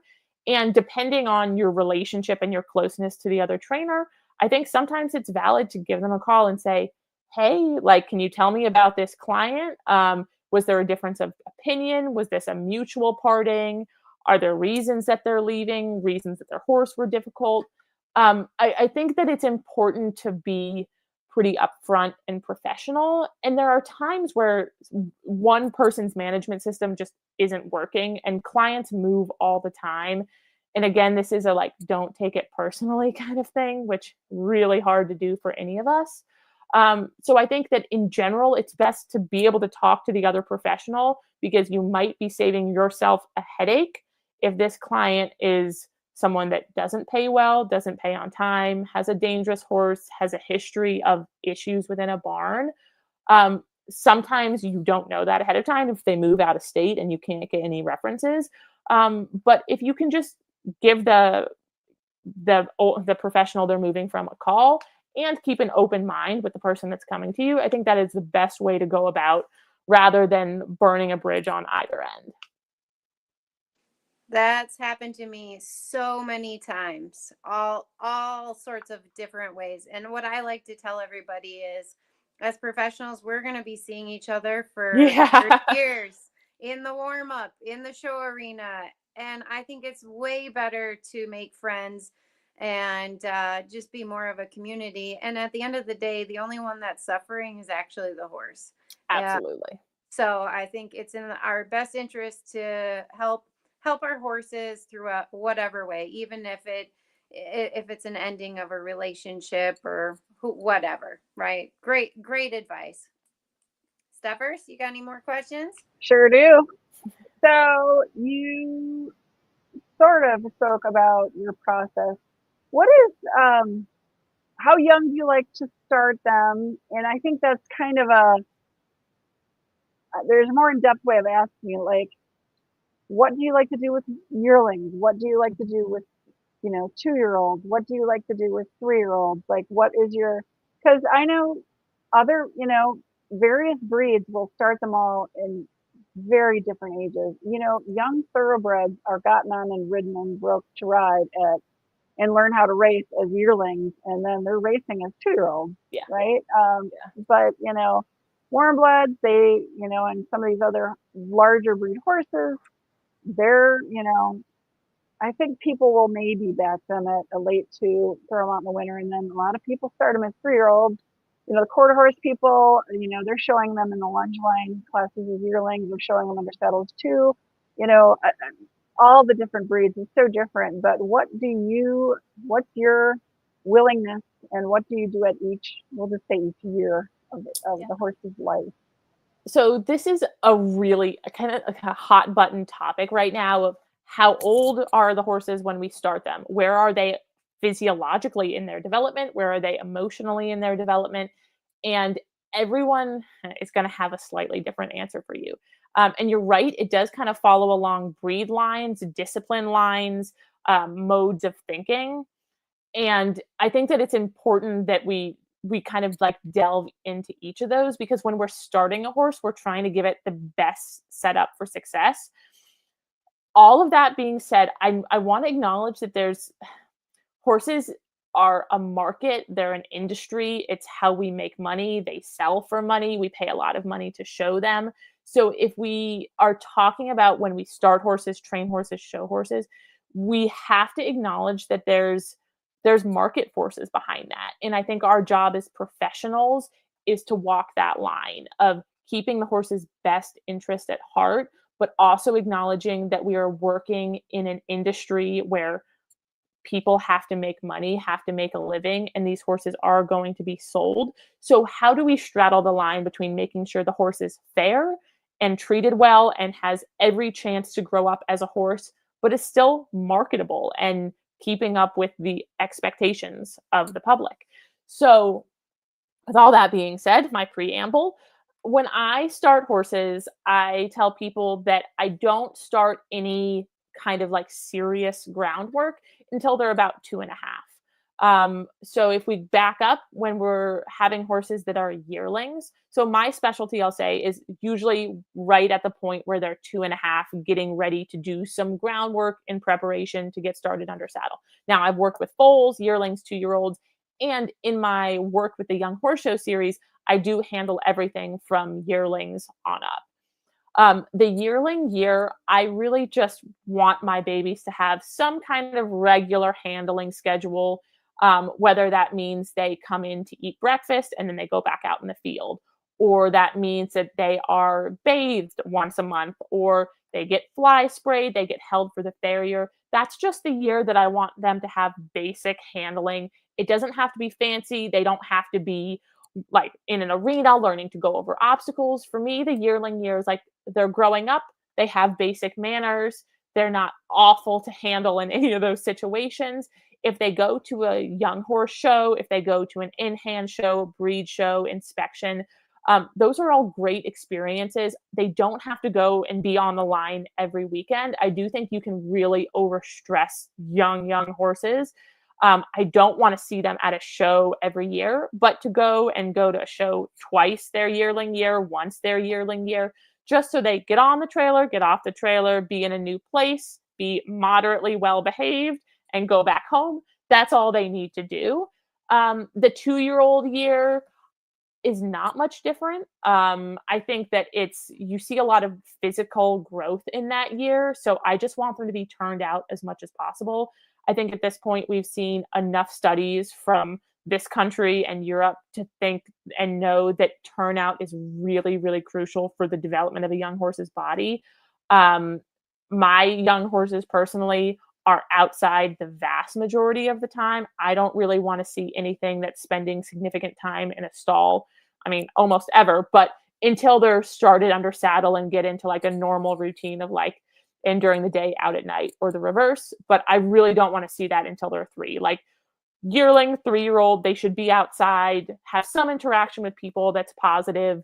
If they want to go to a show, or it doesn't even have to be a show, right? We have here in Lexington plenty of like obstacle trail courses, or you can go to like a big public park where they can just go out and walk around. Just anything that gets a horse a little bit of exposure so they know the world is bigger than their field is really helpful. I start bringing horses into my program, like I said, around 2.5. So for example, this winter around January, all of my 2-year-olds who are by then 2.5-year-olds, they're going to start to do groundwork. So go through that whole process that I told you guys about. And it's the winter. I don't go to Florida in the winter. I stay here and freeze with the horses. But that is a time where I can kind of step back from the pressures of showing, the pressures of, okay, I have to prep X, Y, and Z horse and client because we're showing in 2 weeks. It gives me the time to just sit back and spend the time with the young horses. So we will go through several weeks of groundwork, doing all the things that I've outlined. And when they're about 3, so in the spring, I will start them under saddle. And their 3-year-old year is pretty easy. A lot of the 3-year-olds that I work with are going to go walk, trot, canter under saddle in the arena. If they're relaxed and brave, we'll go for a walk outside. We'll walk through the fields. We'll ride with a buddy. Sometimes they will go to an under saddle show. Sometimes they won't. And that really depends on the horse. So I was talking about when I start young horses just in hand and get on them, there's a lot of feel, a lot of like, what does this horse need in this moment? And the development for the first 2 years is really the same. I've had horses that really liked the work and thrived in the work and wanted to go off property, wanted to show. And I say wanted because I could tell it was a positive experience. They didn't get stressed. They seemed to come back and know more and more after each show. Not all young horses are like that. Some horses as 3-year-olds never leave the property. We just walk, trot, canter around. And let's say that's spring through late summer. My 3-year-olds, I generally work 3 days a week. So it's not a high pressured schedule. I am not looking for them to go into contact yet. We'll maybe do some ground poles so they start to figure out where their feet are. And that's pretty much it. By the end of summer, beginning of fall, they get kicked back out into the field and they'll stay in the field until the spring of their 4-year-old year. And then they'll come back. As a 4-year-old, I want to see a little more maturity in their bodies and brains. And each of the breeds does mature a little bit differently, but I don't like to stereotype. So I know some horses that are warm bloods, and for some reason, they seem to mature mentally and physically much faster, like along the rate that we usually think like thoroughbreds are much more mature. And then I've seen thoroughbreds that were scrawny and skinny and had a baby brain until they were 4 and 5. So we have to kind of move away from the stereotypes and say, oh, this is a warm blood, it's going to mature at this point. This is a thoroughbred, it's going to mature at this point. And look at the horse we have in front of us and go from there. The 4-year-old year, usually they'll start to make some excursions off property. So sometimes that means we go to like a young horse show. Sometimes that means we go to a local show, we go trail riding. And I'll just start to address the idea of working in contact, having a little bit of bend. We start to go over some cross rails, some verticals. And I do want to acknowledge, though, at this point, when I have young horses that are sale horses, there's some external pressures. So if I have a 3-year-old that I am trying to sell, which I've done this enough, this is not hypothetical, I will almost always have someone ask me for videos of it jumping. And that doesn't mean that I'm going to jump my 3-year-old over huge, giant courses, but it does mean that I acknowledge that if this horse is solid walk, track, canter, I am going to need a video of it jumping across rail to sell it in this market. And I will tell the buyers, this is a video. It's been jumped over a cross rail one other time before this. It does not jump it regularly. This is so, I guess it proves to you, by the way, it can jump over a cross rail. And that's a market pressure. And we have to acknowledge that. We can't sit here on our high laurels and say, I am not going to jump this horse until it's 5. If we are trying to sell it. If it's your baby at home and you have the time and the money to put into it, awesome. Like, that is great. As a trainer, I totally support you. But we need to acknowledge that if you're breeding for a living and you need to sell your 3-year-olds, you're going to have people that ask for things like that. Now, I don't do everything that people ask. I have people ask me if my 3-year-olds have lead changes. They do not, in fact, have lead changes at that age. And nor do I think that it's fair to ask to do that. If I can show you a video of it free lunging and it comes across a diagonal and does a lead change by itself, great, I can show you that. But under saddle, that is not something I would ever promote or do.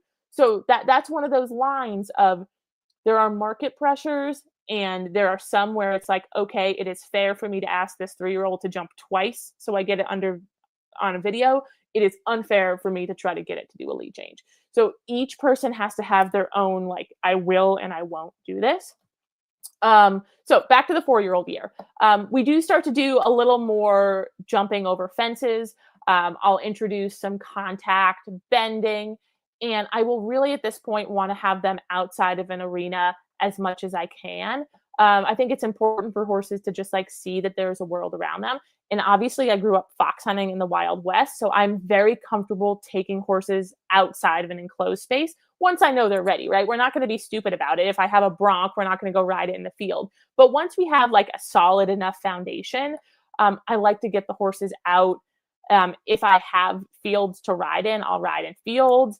If I have to ride in paddocks, like I'll try to be kind of creative. But when I have my own facility, hopefully soon, that's going to be a pretty integral part of the process, is not just developing the like training and the aids, but when we go to develop young horses' bodies, we need to know that that doesn't just happen like in a tiny arena going in circles, that there's a lot of strength and straightness and just like being able to move freely that happens outside on rugged terrain. So one thing I thought of while you were talking about stuff is, how often do you involve like a veterinarian in maybe radiographs and kind of saying, I can't tell, this horse, I think it's ready, but there's a couple of things that make me think maybe it's not there yet. Radiographs can tell you a lot, but you can also live your life off a radiograph. And we all know of, so many stories of horses who have the most terrible x-rays, but they're selling the dollar. And the horses that have like the most pristine set of x-rays and they can't take a sound step in their life. So where are you in that process with, deciding, okay, the horse is ready to move up to something else? Okay, so this is a really important question. And this goes back to when we talk about management of the young horse, and not just like the training and riding we do every day, but also just looking at the overall appearance of the horse. I will also say that on the idea of market pressures and x-rays, that goes together quite a bit. I don't have a general rule, but I know some other people do, of at 2 years old, everything gets a base set of x-rays. And if you're a breeder or a seller, that totally makes sense because you need to know what you're working with. And I see plenty of young horses that have scary x-rays, and then they get left in the field and they just hang out, and you come and you x-ray again. And whatever the issue is, now this isn't always the case, but there are times where the horse is in a growing stage. There's going to be changes. There's going to be bone changes. And we shouldn't always get so excited about something if we're x-raying, saying, a yearling. And that's a little bit each person's own preference. I think you can over x-ray and you can make yourself really concerned. But for sales prospects later, we do need to keep that in mind, right? If you have a horse that has some pretty funky x-rays, this is a business. And if you can't do anything to change those x-rays, you might think twice before you send it to a trainer and put $10,000 of training with it. And then you try to sell it and realize you cannot actually sell it for the money you have in it. So something like that is important when we're going to sell horses. For me, if I have horses in training, again, I don't require them to have x-rays, but I have a pretty keen eye about the way young horses move. And it's something I've developed by, first of all, looking at hundreds of young horses through my time with the Young Horse Show series, having a really good connection and working side by side with some really excellent vets. I'm in Lexington, Kentucky. We have some of the top clinics in the world here. And I try to learn everything I can anytime I have a vet out for any reason. So I'm always watching and evaluating my young horses. And this is where it gets tricky, is young horses are weak and lopsided and take funny steps and have baby moments. And I consider part of my job to be able to suss out, is this just weakness? Like, are we building muscle unevenly? Or are we taking these funny steps because something is wrong that needs to be addressed? I do like my young horses to have some body work. So I do believe in equine chiropractic, equine massage. All of those like holistic modalities really help us make sure that as our young horses are growing, we can give them every advantage we can that doesn't involve surgery or needles or excess growth supplements, right? There are ways that we can help our horses grow more evenly without being invasive. Now, there are times, and I've had this happen actually this year and last year, where before I even sat on a young horse, I was like, something's a little off here. Just watching it free lunge around the arena, watching it on a lunge line. And I try not to get excited the first time I see something. I try to give it a couple days. I look over the horse's legs. I do whatever I can to be like, is this a vet call or is this not?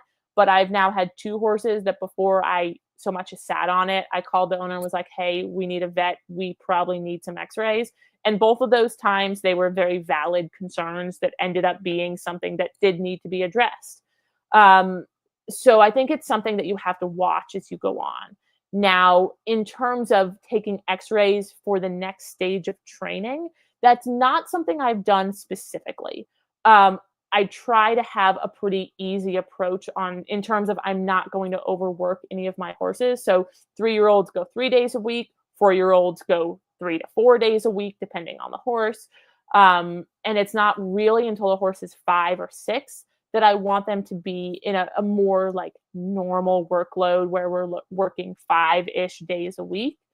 If I have a concern with a horse, if I'm riding a horse and I'm like, this feels weak and it's something that I cannot strengthen, or it's something that I feel getting worse, but it's not quote unquote lame, right? For me, lameness isn't like black and white. It's not either it's sound or it's head bobbing. There's a lot of like room in between. But if I'm like, this has consistently felt weak and I can't make a difference, I will call the vet and say, can you just come have a second set of eyes? Am I seeing things, feeling things? So I think it's important to involve your veterinarian, your body worker, your farrier in this whole process of bringing along young horses. But you need to be able to see, yes, this is a problem, it needs to be addressed, or this is a normal growth stage kind of issue. So I feel like that kind of morphs into my next question.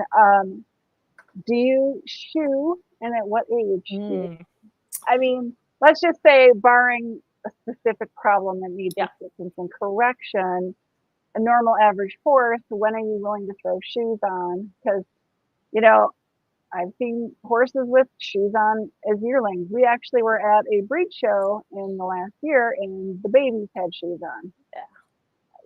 So, and I mean, this year's babies had shoes on. Yeah. So, that's for a specific reason for that particular breed. Mhm. But when are you willing to say, okay, I'm ready to go ahead and have the farrier put shoes on, barring, like I said, something Any that needs specific help? problem? Sure. So I, again, might be a little unusual in this, in that I would let the horse, if the horse is feeling footy, or if the horse is going to do a job that is very specifically over hard ground. So, for instance, fox hunting. Fox hunting in New Mexico was really rugged terrain where we were going over anything from deep sand to really significant rocks in a matter of 15 minutes. In those instances, very few horses could continue to stay sound or not lose large chunks of their feet. So shoeing was almost mandatory there. Now, when I'm working with horses that are going to be in groomed arenas or in nice grass paddocks, I don't have an age where I say this has to have shoes on. My two personal horses, because I now have two, um, accidents do happen in the form of horses. I have both of my horses. So Connor, like I said, is not my competition horse. I do have another horse that I am showing in rated dressage, and he's barefoot. And I have no intention of putting shoes on him. And to make this even weirder, I actually trim my own horses. I have done barefoot trimming for 8 years. I got into it on a fluke. My first horse, Dale, that I talked about, ended up having a really significant toe crack that we were having a really hard time addressing. This was back when I was in college. And our last ditch attempt was to have him go barefoot. And he had been in a full set of shoes for the 10, 15 years I'd owned him. So he was really tender on the gravel. And so I put hoof boots on him to try to help ride while we were trying to heal this toe crack. And I got hoof boots that fit really snugly. And after 2 weeks out of his cycle, he would start growing so much hoof we didn't fit in the hoof boots. And I asked my farrier, hey, can you just like teach me how to trim a little bit? And at that point, I was off to the races. So I have learned how to trim over time. When I was working in Tennessee, I was very lucky to have a really amazing podiatrist and farrier that worked at our barn that I asked questions about. Was like, hey, can you come critique my trim on my horses? So I've trimmed my own horses for a long time, and I believe that you can create a really solid hoof in a horse that can compete barefoot is great. I don't feel any reason to put on shoes if they don't need it. I'm not a like, well, it's 3 years old, it's working, put shoes on it kind of person. If its feet are great, if it's happy in its job, it's sound, wait to put shoes on until it's not happy. And if it's always happy, no need to put shoes.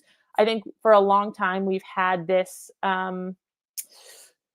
general wisdom in the industry of like, oh, well, if it's working, it at least has to have front shoes on. And I mean, we most recently saw that we had members of our Olympic team show jumping that had horses that were barefoot. And I feel like that should dispel the myth that every single horse have to have shoes. Now, I'm not a person that says shoes are bad. No horse should ever wear shoes. There's a time and a place, and some horses definitely need it, but it's not a blanket rule of mine. There we go. Yeah, I was very much the same.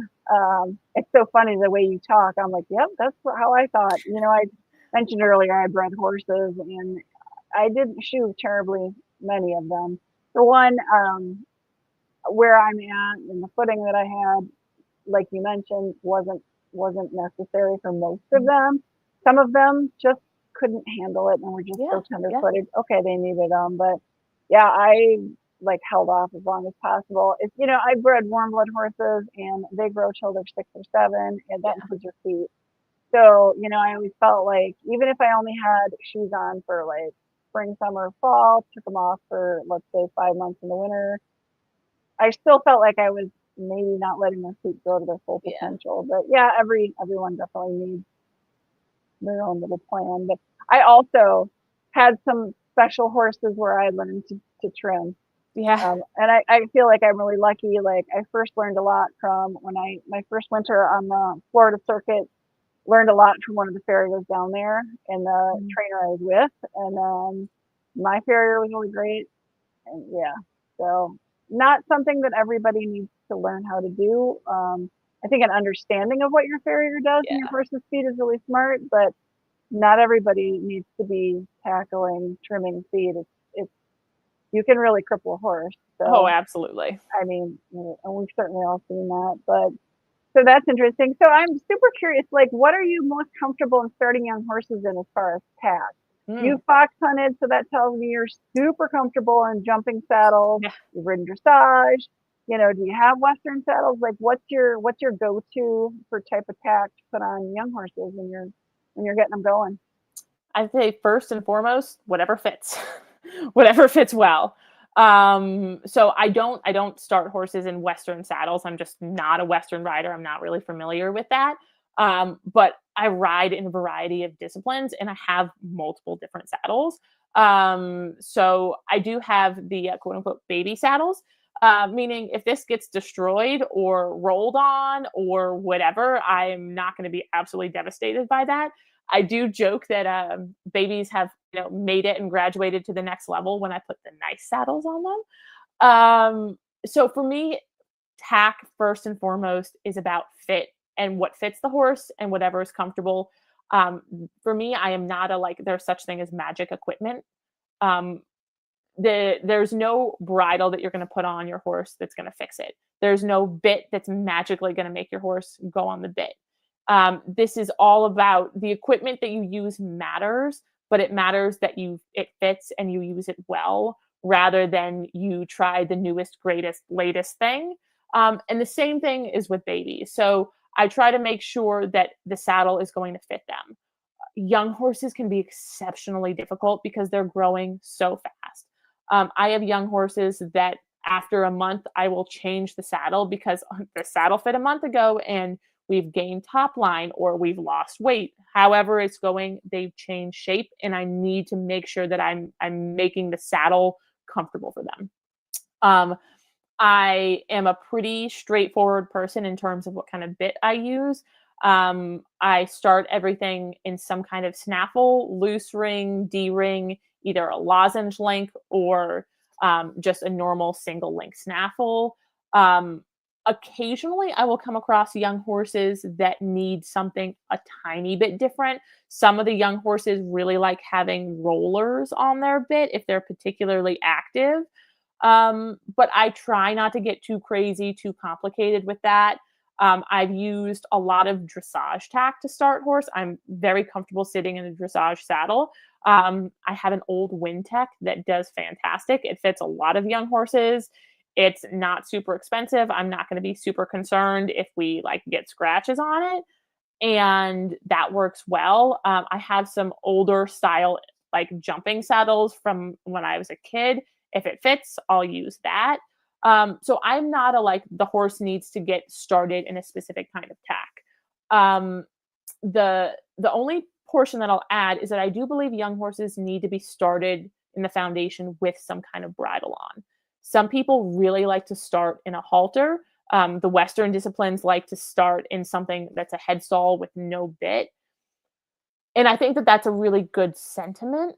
But if that horse is going to have to perform with a bit later on for its job, I have found there to be an issue where I've taken horses that someone else started without a bit, whether that was like some kind of Western bridle headstall or they just had like a normal rope halter and they were like, oh, look, like it walk, trot, canters, turns with just a halter on.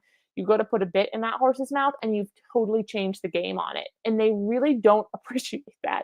They learned that these were the basics, these were the rules. I followed the rules. I was a happy camper. And now this mean person is putting this thing in my mouth, and I'm supposed to turn off pressure from the bit and not pressure on the nose or the side of the face.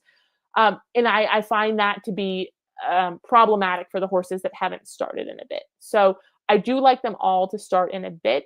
Again, when I'm riding them, especially those first like month or two, I'm almost never touching the bit.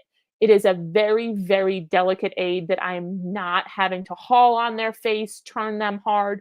They do need to carry it. They need to learn a little bit of respect from it. But I don't need to overuse the bit, but it does need to be there. Do you ever have to resort to having a bit like a bit fitter come in? We had some really good interactions with a bit trainer that Megan has used before, and it's it's really eye opening sometimes to learn. And I specifically I had a Pinto mare, and Megan is familiar with this mare. She was started and ridden for several years in just a normal metal snaffle, and she just decided one day she hated it, Mm. and she went really well from there on in a rubber. She just loved her rubber snaffle. I don't know Yeah. what she decided, but she just hated and she was fine for a couple of years, but then sometimes getting the bit fitter in. Have you ever consulted with a bit fitter? So I've had a bit fitter out on just a handful of occasions. I've used saddle fitters before, and I will say that a lot of that kind of depends on the young horse itself, right? A lot of the time, 90% of the time, you get young horses that are you can fiddle with the bit situation a little bit. You find one that they like that's in like the normal standard repertoire, and you can go on with it. But occasionally, you get horses that are just ultra sensitive. So sometimes that's ultra sensitive to saddle fit. Sometimes I've had horses that really didn't like a particular kind of girth, and you learn that very quickly.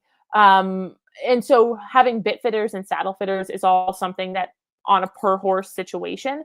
I don't have a bit fitter that comes in and looks at every single one of my young horses, but if I have a horse that I'm like, wow, this has been like really difficult, she's really fighting the bit, doesn't seem to be happy with it today, or I change it and she's still not happy, then yeah, I think it's always important when you're like, I have gone to the limit of my knowledge of whatever this is, right? Saddle fitting, bit fitting, even training or riding. You say, okay, something's off. I need to bring someone else in. That's an important part of it. And that is being able to feel how your horses are reacting, and also not just be like, oh, this horse is being difficult, I'm just going to make it do it. And that's part of feel, right? What is training? What is normal resistance? When does it rise to a point where it's like there's something else going on here? So I'm going to keep up with all the young horse questions because I have a million of them. Boots or wraps, or no boots or wraps, Mm. or when to introduce them, and how do you introduce? Do you introduce with like Velcro on? Do you polo wrap? Tell me all about booting or wrapping or not. Okay, so this is also very discipline specific, and also barn specific, right? I mean, we all have been to barns where every single horse that gets worked that day works in polos. Every horse that gets worked that day has to go in front boots. There's Everyone has a like, this is the way my barn does it. Wraps, boots, no wraps, no boots. In general, I'm a no wrap, no boot kind of person. Um, Especially for the young ones, when we're starting out, there are some horses that I get that don't like having their legs touched by people. There is no way I'm putting boots on those horses and then expecting them to be calm before I can even touch their legs happily. Um, I think it's important that that's a desensitization that happens for young horses. So I do try to predict, okay, in this horse's lifetime, what is it going to have to experience without me? So boots and wraps are totally part of it. If we talk about riding with whips or spurs, I don't almost ever start a young horse in spurs, but I will carry a dressage whip, just as an external aid to help the horse send forward. But often, if the horse is with me at least through its 2-year-old year, I might put spurs on it sometime, even if I don't quote unquote need them, so that when it leaves my care and someone else rides it in spurs for the first time, the horse isn't totally blindsided, right? I want them to get exposed to things in a positive way when they're with me, just because they're going to have to do it in the greater world. Um, so, in general, I don't work horses in boots or wraps as babies for almost any reason. If I have a horse that like ends up having to it hits itself behind, or it's overreaching and it'll wear bell boots. So that's a per case basis. I'm not a like everything goes in boots, everything goes in wraps. I also want to acknowledge that the industry is out there and market pressure is a thing. So how does that come up? If you are showing a young horse, you should have your horse dress the part of the discipline. And even if you're selling it, okay, if you're selling your horse as a jumper, you kind of want it to look like a jumper. And if you're selling your horse as a dressage horse, I mean, we've all seen the dressage horses in Europe that wear wraps up to their knees, right? And that's a very distinct look. Like that tells us, oh, this horse is a dressage horse. So when we go to sell our horses or go to show our horses, we have to acknowledge that there are trends, not that we have to change our entire program for trends, but we should know they exist so that if I sell this horse to someone, it's had boots on before and I don't get a call being like, it just kicked me because I put hind boots on it and blah, blah, blah, blah, blah, blah. So I do believe that there's some like familiarity that needs to happen. So let's just give an example. So for boots and wraps, let's say if the horse is with me at 4 years old, then we're going to start adding boots. Maybe if we jump for a couple times, I'll let it wear jumping boots. Not that we wear it every day, but I want the horse to get used to it. I have a horse in training right now that hates wearing hind boots, hates it. Not only does he do the goose stepping when you put them on, but when you are cantering around or trotting around, he will fling his legs out to the side trying to get rid of the boots. He's just not a fan, but he still has to work with them on occasion because I am pretty sure that somewhere down the line, he is going to have to wear boots or he's going to have to be wrapped in a stall at a show. So those are things that I do start to introduce 4 and 5-year-old year. They just get to wear funny things. Even if we don't ride in it every day, they just have to get used to it. Okay, how about blanketing? Because if a horse is going to be sold and doing any kind of show home, and it doesn't matter the discipline, they're going to be wearing, and I love horse blankets. I was a horse blanket hoarder for a long time. I think I had over 60 or 70 at one point. Because, I mean, you can't walk down and see the beautiful blankets and not want to buy pretty sheets and blankets and coolers. So how about coolers, sheets, blankets, fly masks, fly sheets, fly boots, all the things? Yeah. So this is again specific to the horse's management. I do blanket first of all my own personal horses. A lot of the client horses that I have are blanketed. I think that in general, it is something, especially if you live in a cold, wet climate, that you're going to have to do at some point. If your horse is in Florida or in California and they never have to wear a blanket, more power to you. Okay. We all wish we didn't have to like deal with wet, muddy blankets in the winter. I do think it's important for young horses to wear blankets just to get used to them for one fact. And the other thing I'll say is if I've had horses that wore blankets as yearlings and 2-year-olds, when I go to put a saddle pad on them for the first time, zero problem, right? They've had stuff thrown over them. They've had stuff clinking. That in itself is a like desensitization tactic. And if you get a horse that has been just feral in a field, which I've done, there are some breeders that the horses are livestock until they're started kind of mentality. That's something else that you just have to add to the desensitization kit. So if they can do that when they're young, that's awesome. For me personally, I don't like my young horses clipped unless they really, really need it to show or some other reason. I would rather them get a little sweaty and have appropriate cool down time. Because if you've ever sat on a 3-year-old that is freshly clipped on a cold fall day, you would think twice about clipping your babies. So even when I'm showing young horses, I really try my best and try to have my clients, like, if we can avoid clipping at any cost, I would rather show a slightly shaggy 3-year-old than be launched into orbit because the wind blew and we had just had a fresh clip. Oh, yeah. Do they have you do clipper training then? I mean, yeah, so that's an important part of it. So some of my clients do. Some of my clients, their barn managers or they themselves do clipper training. When I have young horses at my own facility, that is part of just like learning to be a horse. So clipper desensitization, trailer loading, all of the like, this is going to be a life tool that this horse is going to need. I do try to go over. I'm very much of the mentality of I want this horse to have an experience that is positive and relaxed And if I can control that and make it possible for the situation to be as relaxed as we can, I would rather them do that with me than have someone who was less patient, less skilled, less aware, try to teach them that later. So I do try to cover, again, the horses that are in my direct care. I try to cover those bases pretty early So do you have a playground for the horses? on. Toys, groundwork, questions on the ground? You know, do you do a ton of ground poles? Obviously, you know, you're teaching them to jump, but do you have like toys and obstacles and things? Do you Yeah. use inflatable horse yoga balls? Do you have tires and teeter totters and, you know, the hanging, I always call them the shipping and receiving doors, the Yeah. hanging plastic or pool noodles or any of the fun, weird toys. Yeah, so that's a good question. I do some variation of like fun stuff on the ground, stuff for them to work around, walk over, walk through. I am not a huge obstacle course connoisseur.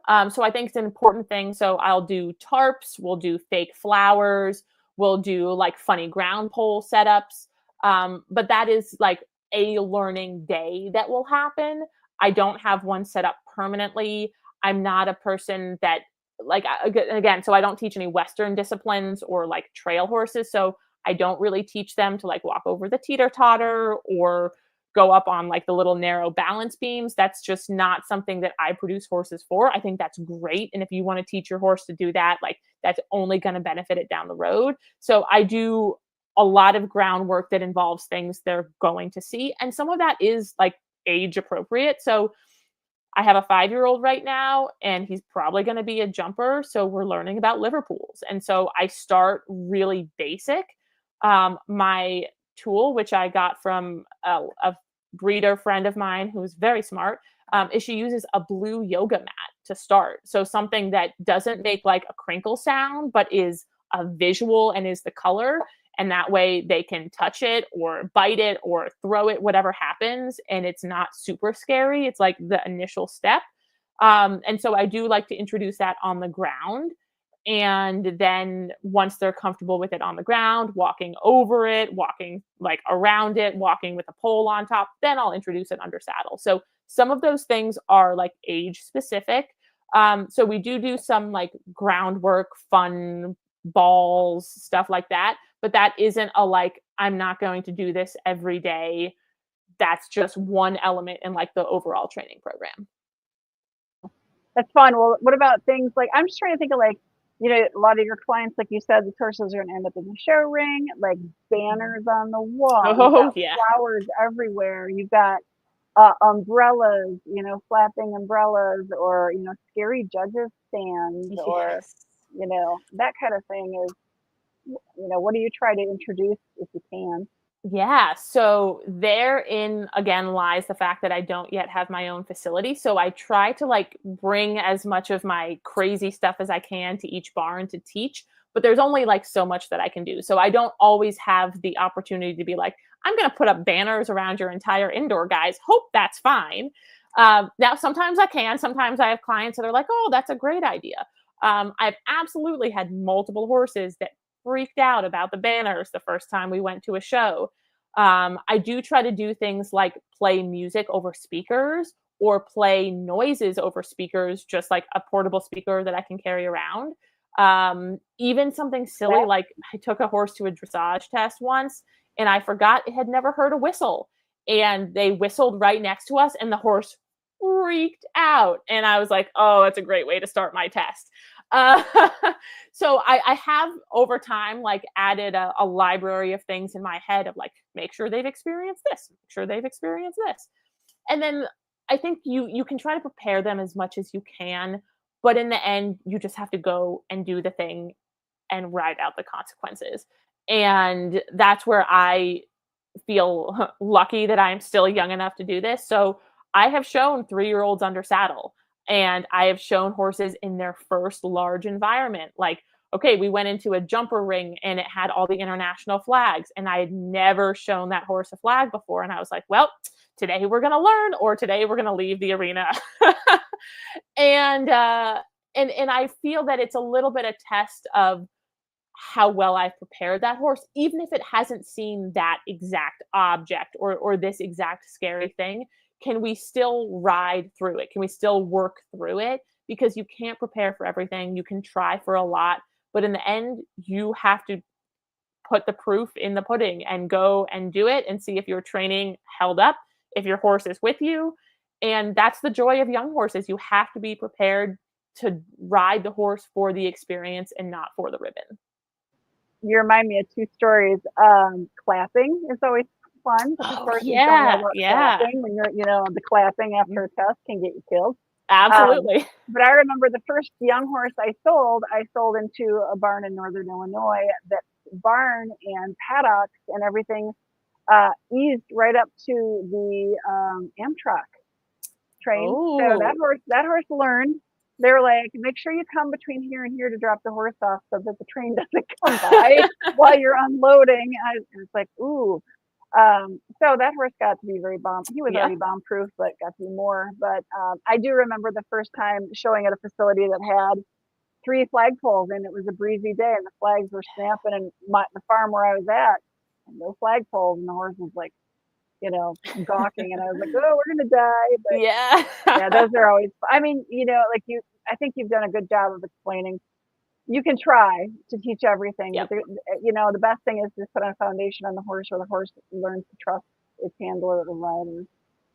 That's the best you can do. Give them the best positive experiences and scary experiences. So, gosh, I feel like we've asked you a ton of stuff. Is there anything else that you want to tell us, or we can wrap this up because we've had you almost for 2 hours, and we really appreciate that so much. Absolutely. I have really enjoyed the questions so much. Obviously, I enjoy talking about this. Like, this is what I think about on a daily basis. So now I just get to explain it to more people. I don't think that there's anything that you haven't asked that I want to say. I mean, the questions have been awesome. I really appreciate this. This has been a great experience. We didn't want to give you a headache, right, Megan? But yeah, this has been great, and we really appreciate the comments from those who are watching in the live. And yeah, we should mention to everybody this will be available if they want to come back. They feel like they want to rewatch something, they can come back on the channel and watch this at any time. Because yeah, you've given a lot of great information. Megan? Yeah. Thank you so much for all of your time, and your passion, your knowledge is infectious. So just keep on doing what you're doing, girl. And maybe one day Barn Besties can come and get a barn tour of your I would love facility. that. And you just made 2 new friends. So when Best you part. need some help, or as you're developing your farm, we are making videos. Ask us questions. We're here for you. We want to see you succeed. And So we've interviewed so many amazing barn owners, and so many cool ideas they've had. That's part of the one, really cool stuff when Megan and I are visiting a farm and we're getting a tour. I feel like every visit we've gone on, we're like, that is the greatest idea. Where did you come up with that idea? I never thought of that. So I love getting that stuff on video as a resource for people to check something out, because I swear farmers and horse people, they're so ingenious in sorting stuff out. Absolutely. I so appreciate that offer. I was just so thrilled to meet you guys, and I will absolutely keep in touch. This has been such a great experience. thank Thank you. you. Thank you so much for your time. And thank you, everybody who's out there watching. We appreciate it. So many of you sticking around for the full video. But we're gonna say goodnight to everybody, right, Megan? Right, Victoria? Yeah. Good night. Bye. Thank Bye, everybody. you. And don't forget to subscribe.